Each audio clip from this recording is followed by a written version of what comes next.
So, dako po tayo sa aklat ng Ephesians. Dahil ang ating pong celebration ngayon ay, sabi nga ni Marlene, ay fiesta.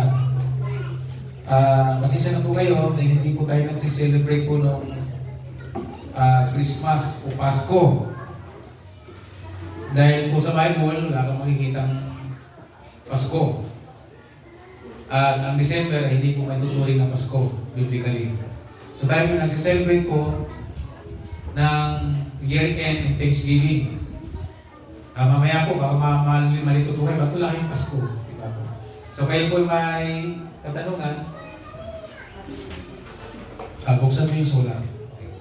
Ay, sinisira po namin kayo matutong magbasa ng Bible at may encounter po ng aming tinuturo. Okay. Sabi po ng kasulatan, sabi po ng Ephesians, sabi po dito, give thanks for everything to God, the Father in heaven. O sabi po, give thanks to everything to God, the Father in the name of our Lord Jesus Christ. Sabi niya po sa ibang salin, sa mababaw na salin sa Tagalog, ang sabi po niya ay lagi kayong magpasalamat sa Diyos Ama sa lahat ng bagay bilang mga mananampalataya ng ating Panginoong Jesucristo. As a believer of Christ, dapat daw po tayo lagi nagpapasalamat sa ating Amang nasa langit. Yung may mga relasyon sa Panginoon, dapat lagi tayo nagpapasalamat. May mga verses po tungkol sa tinatawag na Thanksgiving, bakit sa prayer. Sabi po dito sa Colossians chapter 3. Ito pong verse na to, gusto ko po itong banggitin. Sa Colossians,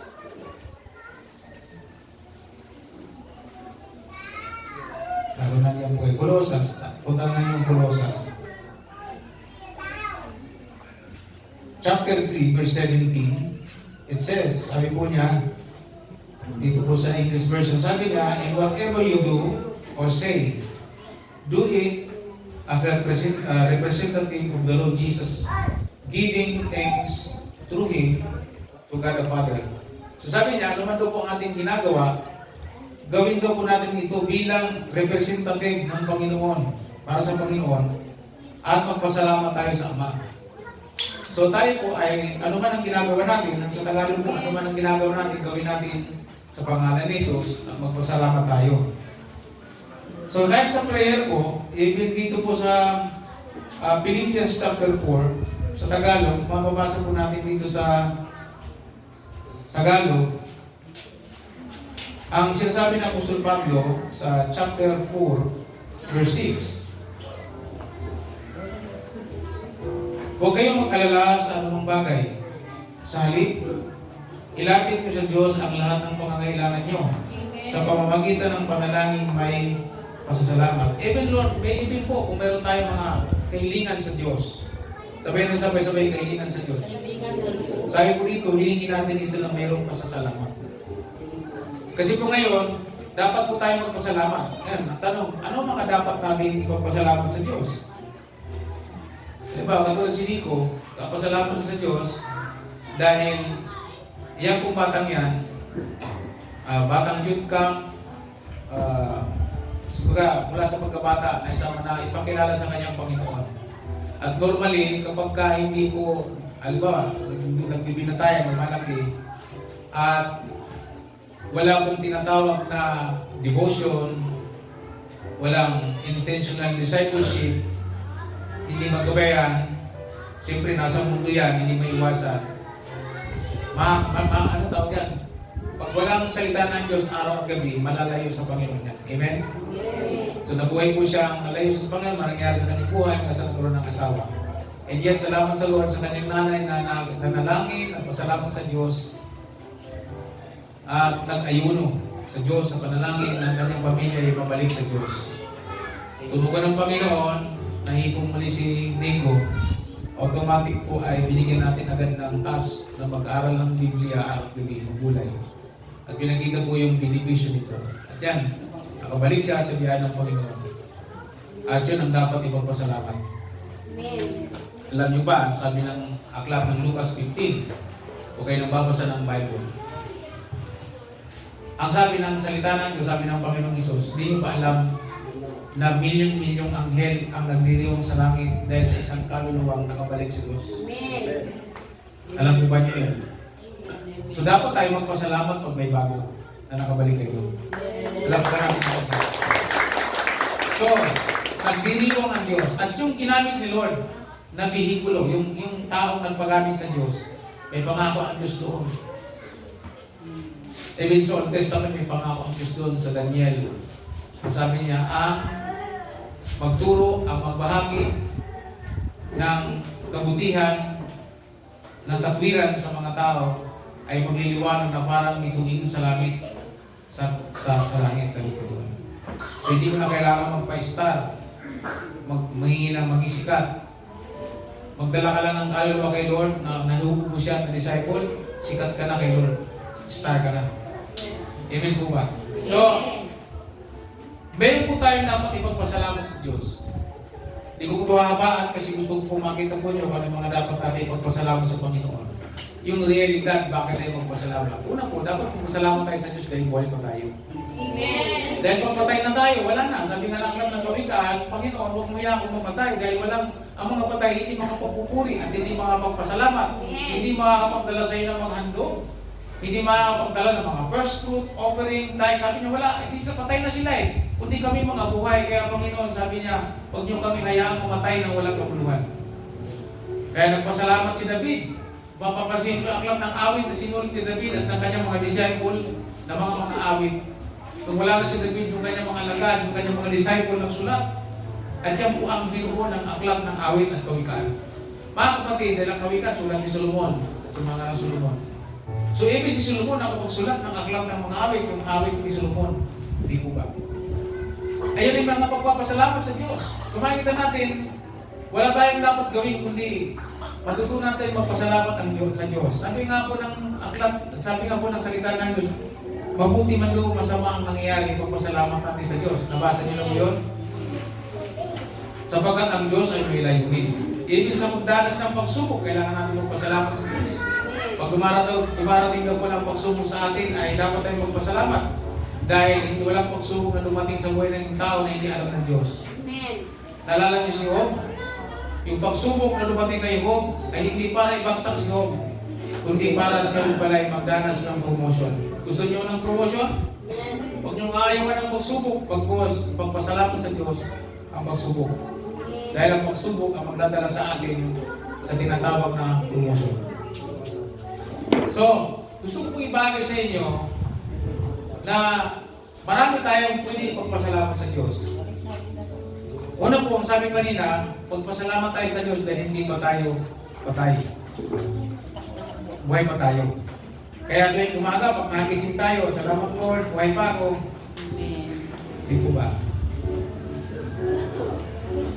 Ang sabi ng isang sikat na pastor ng sinusubaybayan, patay na po siya ngayon dahil nag-crash po yung kanyang aeroplano ba o helicopter sinasakyan, nadamay po siya ng patay siya. Si Miles Monroe, si Dr. Miles Monroe, si Pastor Miles Monroe. Sabi niya sa kanyang preaching, ang sabi niya, gusto kong malaman ninyo kung anong lugar o anong posisyon ang pinakamayaman. Ang sabi niya, hindi yung mga minahan ng ginto ang pinakamayaman. At hindi rin yung mga minahan ng mga diamante o ng brilyante ang pinakamayaman. O hindi yung mga individual na mga taong mayaman, sabi niya. Hindi yung minahan ng mga pilak, ng mga karbon, ng lahat ang pinangagalingan na pwedeng maging salapi. Excuse me. Ang pinakamayaman, sabi niya, ay walang iba kundi ang cemetery. Nagulat po ang sinabi niya, tumahimik po siya. Tahimik ang mga tao. Sabi niya, ang cemetery, ang pinakamayamang lugar. Alam niyo kung bakit? Ang sabi po niya, sapagkat doon nalibing ang mga ideya, ang mga karunungan, ang mga imbensyon, yung kakayahan sa leadership, mga kanta, invention, composition, music, everything doon na living. Hindi nahayag. Maaaring ikaw ay mayroon kang kaya sa buhay na ito, pero namatay kang hindi mo nailabas kung ano meron nagpapigay sa iyo ng Diyos. Pwede pa lang ikaw ay maging katulad ko, maging preacher o pastor, pero namatay kang hindi mo nailabas yun. Naniniwala tayo na ang lahat ng tao ay naging tao na mayroong purpose ang Diyos. Amen. Walang tao dito sa lupa na lumabas at naging tao na walang layunin ng Diyos. Because God created man and woman in a purpose. Yes. Amen. Naniniwala ko ang nanay ko, may dahilan ng Diyos kung bakit siya naging nanay ko, sapagkat sa pamamagitan niya, lilitaw ang isang pastor na tulad ko. Pero kung hindi ko tinanggap ang Panginoon at sinunod, hindi lilitaw yun. Amen po ba? So ang libingan ay mayamang lugar. Nandyan nalibing na baon ang mga taong dapat sanay yung kanilang mga talento, everything na meron sila ay pwede nilang gamitin sa karangalan ng Diyos. Kaya na hindi nangyari kasi nagamit po nila sa sanlibutan. Sayang. So kung meron man ako ipapasalamat sa Diyos, for me, ay Panginoon, salamat po. Dahil pinili mo ako bago man ako ipanganak upang maging lingkod mo at magdala ng ebanghelyo at maghubog ng mga tao, mag-reach, mag-equip hanggang sa maging 1,000,000 tao. So ikaw po mga kapatid, yun na nga, salamat sa Diyos. Panginoon, bago mo kukunin, gusto kong mailabas mo sa aking pagkatao ang lahat ng kailangan kong magawa bago ako magsulit. Sabi nga ni Apostol Pablo, ayaw ko magkulang sa kapangyarihan ng Diyos. At ang sabi nga ni Pablo, even ako, na apostol, sinusubil ko ng aking sarili, dinidisiplina ko. Dahil ba kapagkatapos kong mangaral sa iba, ako naman ang matakwil. So ibig sabihin, nakikita po niya yung sa kanyang sarili, kung ano yung mga bagay na dapat nang liniin sa harapan ng Diyos. Mga kapatid, lilipas naman ang taon, nagdagdag na naman ang ating edad. Bilang mananampalataya, bilang disciple, bilang estudyante ng Panginoon. Mula ngayong taong ito na magtatapos, pagpasok ng bagong taon, ano na ang dapat maging resulta ng aming buhay sa harapan ng Diyos. Palabasin natin ang gusto ng Diyos na lumabas sa ating magkatao para sa kanyang karangalan. Kasi ayon ng Diyos na malibing ka sa libingan na yung gusto niya, yung purpose niya, hindi lumitaw, hindi nagamit. Mas maganda kung mamatay tayo na ilabas yun. At least, meron pong legacy tayong maiiwanan dito sa lupa. At least, merong titingalain ng mga iba na tingnan po ninyo, patay na si Dr. Miles Monroe, nagagamit ko pa ang kanyang mga sinasabi. Amen po ba? Patay na po siya matagal. Meron na kung 3 taon, siguro 4. Mag-crash ang aeroplano.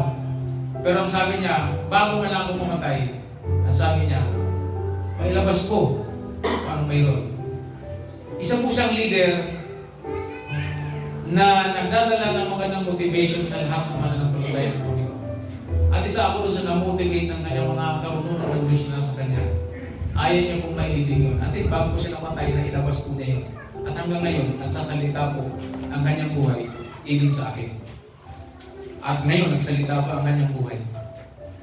Sa kanya ko nalaman na hindi pala kung sino ang mayaman. Totoo nga naman. Ang libingan po talaga ang pinakamayaman. Kasi lahat ng mayaman doon na libing. Amen po ba? Sino nakakilala kay Henry C? Patay na si Henry C, di ba? Doon siya nalibing. So ang libingan po ang mayaman. Kaya kung naghahanap kayo ng lugar na mayaman, punta lang ka ng libingan, doon makita. Ito siguro yung taong ito. Sayang siguro makalong ito kung hindi nagamit sa Panginoon. Sayang ang kayamanan ng Diyos na binigay sa atin. Remember po, ang Diyos ang may-ari ng lahat ng bagay. Ibig sa atin siya may-ari. So ngayon, ano ang may babalik natin sa Panginoon? Yung ating buhay ay pagpapasalamat natin sa Diyos. At paano masalamatan ng Diyos? ang pagpapasalamat sa Diyos, yung ating buhay na hiram sa Kanya, na ibinigay niya ay maipagamit natin sa Kanya. Sa kung anong meron tayo. Tama si Nico. Meron pala siyang kakayahan na binigay ng Diyos na magbahagi ang salita ng Diyos. Kita nyo? Para daw walang makakita, bumaba sa equipment sa bago at nagtago sa bucket. Bakit kayo doon pumunta? Para daw walang makakita. Eh kasi yung katabi niya nakita, sabi niya may nailigtas ka na naman kaluluwa. Ibig sabihin, alam siya salita ng Diyos. Talapakan natin ang Panginoon. Thank you. Kung meron lang tayong dapat ipagpasalamat ngayon ay, Panginoon, salamat ko. Dahil ako'y nalitaw dito sa mundo na hindi natin alam kung anong purpose ng Diyos sa atin. Dapat malaman natin ang purpose ni Lord sa atin. Dapat malaman natin ang Diyos ay may layunin sa atin. At pag nalaman natin may layunin ng Diyos sa buhay natin, dapat natin ipagpasalamat sa Diyos yun. Panginoon, salamat sa aming buhay. Ibinabalik ko ito sa iyo. Gamitin po ninyo lahat ng meron ako. Palabasin niyo na, Lord. I-release na natin po yun. Amen po ba? Kung ang kaloob sa iyo ng Diyos, music, hymn, palabasin mo yan. Ano ibig sabihin kanina, si yung ating gitarista sabi sa akin, nag-share sa akin na mayroong busy, may busy. Ayun, mamaya, aalis po yan kasi may trabaho. Hindi niya tatapusin ang natin. May trabaho po siya. So, nagbigay na agad ako sa kanya ng wisdom galing sa salita ng Diyos. Ang sabi ko sa kanya, it's time na kung anong meron kayo, ipasa nyo na ng mas maaga. Sabi natin sabay-sabay, pasa. Ipasa na. Kung pasa bilis, bagbagan, pasa na agad natin kung anong meron sa atin. May kalong tayo sa music. Pag-decide mo na tayo tungkol sa music, amen? Kasi, di ba nyo, dito sa church natin, dito lang sa atin. Kung ikaw lang mag-isa at hindi mo pinapasa, mamamatay kang daldala mo yan eh. Hindi na-release. Yung gusto ni Lord na malabasin. Amen po ba? Pero kung ngayon bata ka pa, nag-train ka na ng 10 gitarista, mawala ka man dito, may trabaho ka, may tatayo. Bakit? Parang aray na nandoon. Napasa mo eh. Na-release eh. Amen po ba? Nag-disciple ka eh. Ang sabi ko nga sa akin, intention ng discipleship, kung hindi ko kayo i-copycat, o hindi ko kayo i-copy paste, o hindi ko kayo i-disciple, kumbaga sa susi, ako lang ang susi. Pag nawala ang susi, wala na, hindi na. Kumbaga sa susian, sa bahay, siya lang ang susi mo. Nawala ang susi mo, wala kang gagawin, kundi sirahin talaga yung pinto. Pero kung marami kang susi, mabubuksan mo. So guys, sa church, kailangan natin gumawa ng maraming duplicate. So kaya dahil dito, ang tawag sa atin ng Panginoon dito, ang dapat natin magpasalamat, it's coming year. Ang pagsama po natin, ang tema nga po natin sa buong taon ng 2025 sa pagsalubong natin sa taon ay awit o Psalms 126 verse 5 to 6 o 4. Basta tatlong talatang yan na yung pag-iyakan, nagtatanim na dalang hindi, aanin ang mayroong dalang. So ang ating pong term po ngayong taon ay sowing and reaping. Pagtatanim at pag-aani. Nakakabalo po yung sa Matthew 28 na sabi, reaching and equipping. So salamat sa Diyos. Pagpasalamat natin sa Panginoon yung kaloob sa akin, yung kaloob sa akin ng mag-disciple. Gumawa ng alagad ng Panginoon. Target natin ngayon, magpasalamat natin sa Diyos ngayong taon. Meron tayong, ngayon po, dahil late na kami, late na ako, nag-start ako ng September. So, nakabuo po tayo ngayon ng 23 disciples. Talabakan natin ang Panginoon. 23. So, target po natin ngayong taon na to, dahil ako resign na sa trabaho, hanggang December 31 na lang ako. Target natin ang 100 disciples. Para mapalabas po natin ang vision na binigkita sa atin ng Panginoon 2,000 years ago na ba? Ang hindi mabilang ng mga magagawa ng Panginoon. So hindi mangyayari yun kung hindi ko maintindihan ang layunin ng Panginoon. Kaya dahil kung bakit ako po ay magre-resign sa trabaho. At mapupunta ako sa tamang trabaho ang maging leader ng paggawa ng alagad ng Panginoon. So target natin ngayong taon na to ng 2025 ng 100 disciples. So 100 disciples. Amen po ba? So, kaya natin yan dahil magtatrabaho tayo sa Panginoon. So ngayon, meron tayong 23, meron tayong pupunan. So tingnan nyo, dami na tayo ngayon. Pag binilang po natin yan, may mga bago at lahat marunong gumawa. O natutuwa ko hindi ko, 1 year pa lang nagbabasa ng Bible. So kita nyo, willing na siya magpatanggap. May paraan. Amen. So, kaya nga po, pagka magpapasalamat tayo sa Diyos, ang dapat natin ipagpasalamat ay walang iba kundi yung pagkatawag sa ating Panginoon. At ang ating padalangin doon ay mapalabas ni Lord yung gusto niyang mapalabas kung ano tayo dapat. Mula ngayon, dapat meron po tayong ganitong tingin. Mula ngayon, lilipas ang 3 taon, ano na ako dapat? Amen po ba? Dapat mag-improve ang ating buhay sa paglilingkod sa Diyos. At kung mayroon man dapat ipagpasalamat sa Panginoon, hindi yung mga material lamang. O giving po ang material, kasi ang material po, mga blessings na yan, ay pangako ng Diyos yan. Nasa Matthew 6:33 yan. Na kung tayo ay uunahin natin ang Panginoon at ang kanyang kalooban at kanyang katwiran, at ang sabi, ang lahat ng bagay ay pawang idadagdag nilo sa atin pag sumunod tayo sa Panginoon. So yung mga blessings na material, pera, sasakyan, giving po yun. Karugtong po yun ang ating pagsunod sa Diyos. Dahil salita ng Diyos po yun, pangako ng Diyos yun sa lahat ng susunod sa Kanya. Dapat sa mga hindi nananampalataya, babalik kayo sa mga mababang talata ng Matthew 6, na ang kinahumalingan ng mga hindi sumasampalataya, ayun nga yung mga blessings na pagsamantala lamang.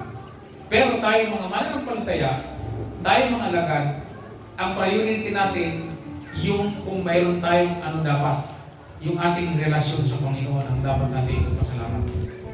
Kaya, pagpasalamat natin sa Diyos ang ating buhay, yung mga taong ginamit ni Lord sa atin, ipagpasalamat natin sa Diyos yun. Yung lahat ng mga bagay na nangyari sa ating buhay, dapat po natin ipagpasalamat. Kaya kung taong ito, meron tayong dapat ipagpasalamat sa Diyos, ay walang iba kundi yung pagkatawag niya sa atin bilang mamamayan ng kanyang kaharian sa langit. Yung po ang mayroong malaking pag-asa. Nasanayan po natin na kung ano-anong ginagawa natin pag Disyembre, pag Pasko. Mga unbiblical ang ginagawa natin. Dahil diyan, ang nangyayari po, mayroon tayong mga natutunang mamumuhay na hindi naayon sa kalooban. Pag Pasko, ano mga ginagawa natin? Sino kilala pag Pasko? Lalo sa mga bata. I-grenade po yun ang mga satanista na upang po ng panahon para malayo ang isipan ng tao kay Kristo. Hindi naman si Kristo ang sikat pag Pasko eh. Lalo sa mga bata.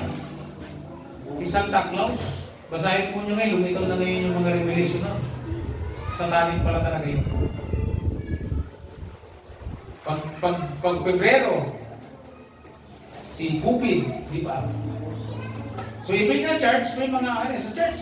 Naglalagay po sila ng mga Santa Claus. Ako nga, walang napiling dahil mamadali ako. Okay, yung rapper, may Santa Claus ko. Sabi ko basta yung pang Christmas. Nung tininan ko, may Santa Claus. No return, no exchange. Sige, hindi na. Total, balot lang naman. Mga kapatid, napakalaga kung maunawan natin ito.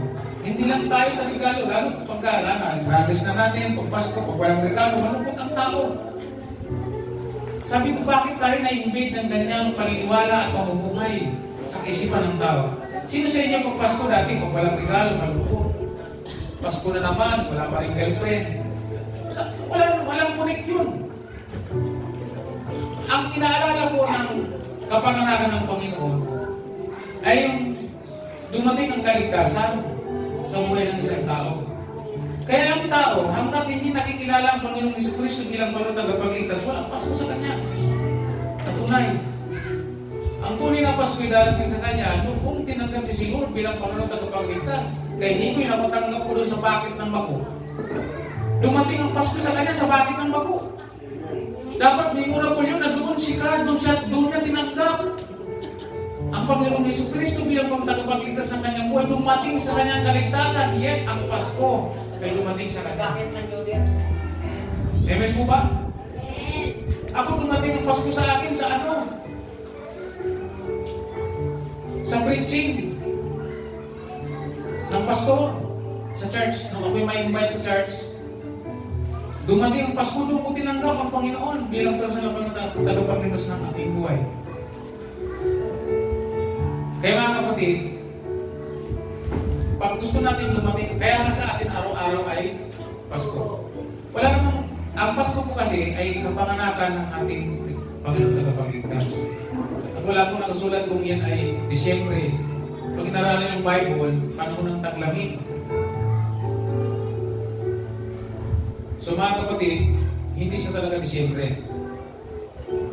Sa kalendaryong Italyano, sinundan ng mga Chinese, kaya naging December. Mga kapatid, napakahalang mga tuwa natin ito na wala tayong dapat isi-celebrate kundi magpasalamat sa Panginoon. Yan, pagkatapos ng taon, magpasalamat tayo sa Diyos. Lord, salamat po. Pagkatapos naman ng taon, nagpapasalamat po kami sa iyo sa lahat na nangyari sa amin sa taon ito. Salamat po sa lahat na nangyari sa aming buhay. Pag ito yung maranasan namin mga sakit, karamdaman, nagkagalingan, lahat mga blessings, pinagpapasalamat po namin sa iyo. Ngayon, sasalubong kami sa bagong taon ng 2025, bagong sapalaran namin ng taon ito. Sa iyo namin hinihingi.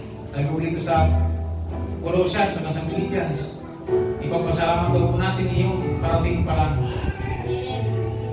Yes.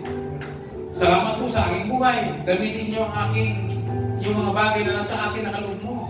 At kung meron pa Lord, palalabasin pa sa aking pagkatao, palabasin niyo na ngayon Lord ang maibasa na. Amen po ba? O ako'y kakaloban mo na ako'y umunlad sa pananalapig dito sa lupa, palabasin mo na Lord. Amen po ba? Handa na ako magpagamit. Kaya ko ng pamahalaan nyo. Para sa iyong karangalan. Yun dapat po ang prayer natin. Kung ako'y magiging isang negosyante, palabasin mo na ngayon Lord, practice na ako ngayon. Amen po ba? Amen. Kung ano naman po ang aking magiging tungkulin sa iyong gawain, palabasin nyo na ngayon Panginoon. Remember po, wala tayong kontrol sa ating sarili. Ang lahat ng bagay ay nasa ilalim ng kontrol ng Panginoon. Ngayon ang tao, hindi tayo ginawang robot ng Diyos. Para pag pinindot, susunod. Bigyan tayo Lord ng free will. Sino word free will? Meron tayong kalayaan na magpasya na kung susunod mo, tatalikod sa Diyos. Pag tumalikod, kamamakang walang hanggan ang anihin. Wala na patisi, kundi ikaw din. Kung sumunod, anong prema sa pagsunod? Buhay na walang hanggan. Dito sa lupa pala, taglay po natin habang sumusunod tayo sa Panginoon. Kaya maraming salamat sa Diyos. Dapat natin magpasalamat sa Panginoon na tayo buhay pa, ang ating pamilya buhay pa. Lahat natin ay magpasalamat na sa Diyos kasi buhay pa sila, magagawa pa po nila mga bagay na magsunod sa Diyos. Amen po ba? So kaya ako nga, sabi ko, Lord, salamat po dahil ang tatay ko po ay nakakasama po namin ngayon, nakakapiling. Kasi pagpatay na, wala na. Alaala na lang. So habang buhay, lagi tayo magpasalamat sa Diyos. Pag umaga pa lang, pagpasalamatan natin sa Diyos. So ngayong umaga, sa Bible po kasi, maraming klase ng pagpapasalamat. Sabi nga po dito sa awit 50, verse 14. Psalms 50, verse 14. Sabi ng Panginoon dyan, sabi ni David sa Panginoon, sacrifice things offering to God, fulfill your vows to the Most High, and call on me in the day of trouble, I will deliver you, and you will honor me. Sa Tagalog, sabi niya, magdala kayo ng mga handog, ng mga masasalamat na offering. Sabi niya, tuparin ninyo ang inyong mga pinangako sa Diyos. At ang sabi niya, kung kayo ay nasa trouble, nasa mga problema, tumawag kayo sa akin at kayo ay ililigtas ko at dahil yan pararangalangin niyo ako. So, yun ay pangako ng Diyos na pwede ko natin pagpasalamat sa Diyos. Even si David po, pinangakuhan siya rin David ng Diyos. Ang sabi ng Diyos sa kanya, ipinangangako ko, sabi ng Panginoon, dahil sa iyong pagsunod sa akin, ang sabi niya, sa iyong lipi, manggagaling ang lahat ng maging hari ng Israel. Kaya, wala pang templo noon, tolda pa lamang yung tent. Ang nangyari po, pumunta si David sa loob ng tent, na kung saan nandoon yung Ark of Covenant, ang kaban ng tipan na pinagawa ng Diyos kay Moses. Doon po siya umupo sa harapan ng kaban at siya po'y nagpasalamat sa Diyos. Panginoon, wala na po akong masasabi sa inyo. Mula sa pagiging pastol, kinuhang ko po upang maging pastol, maging hari ng iyong bayan na hindi mabilang sa dami. Ngayon, pinangakuan niyo pa ako. Sabi niya, ano pang hihilingin ko sa iyo? Sabi niya gano'n. Salamat sa Diyos. Lahat ng iyong sinabi, mangyari sa akin. At yung lahat po ng iyon ay tinupad ng Panginoon ang pangako niya kay David. Kaya si David po, ang isang taong pwedeng maging modelo pagdating sa pagpapasalamat sa Diyos. Siya po ang sumulat ng aklat ng awit. Lahat po yan ay awit sa sitwasyon ng buhay ni David. So ngayon, lahat ng pangako ng Diyos kay David nangyari hanggang sa pagdating ng pangakong hari ang Panginoong Yesus. Lahat po ang lahi pinanggalingan ni Jesus Christ, lahat po yan ay royal blood sa Kanya hanggang sa ating Panginoong Jesucristo, ang hari ng mga hari at Panginoon ng Panginoon. So tayong lahat ngayon ay sumampalataya sa Panginoong Jesus. At dahil dyan, dapat tayo magpasalamat sa ngayong umaga, maging bahagi po ng ating buhay, tayo magpasalamat sa Panginoon. Ngayon po, meron tayong pagkain yan mamaya. Bago po tayo mamaya magkainan, magkakaroon po tayo ng, ang tawag natin doon, magkakaroon po tayo ng picture taking muna ng pagkalahatan. Mamaya bago magkainan. Kat muna na. Ikatin.